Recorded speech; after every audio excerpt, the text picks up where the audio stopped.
Lift every voice and sing. Today we are at the annual B.L.A.C Awards.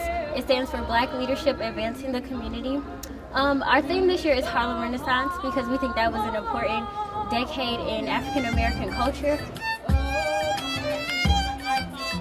We really celebrated what it was to be black and be unique in our blackness. We wanted to really highlight that because of the movement with all the racial discrimination, the police brutality, the different instances where we today as black people are not celebrated. So we wanted to bring that back and just come together and celebrate a time to where we all can just celebrate leadership on campus, throughout MSU and throughout our city and our state and throughout the country as well. And in the past 10 seconds since I've opened my mouth according to society, you have now restricted and confined me to the odds of a black woman. Tonight was the night that meant the most to me because it was today that all of my acknowledgement, all of my achievements were acknowledged, and I truly appreciate that. Till victory.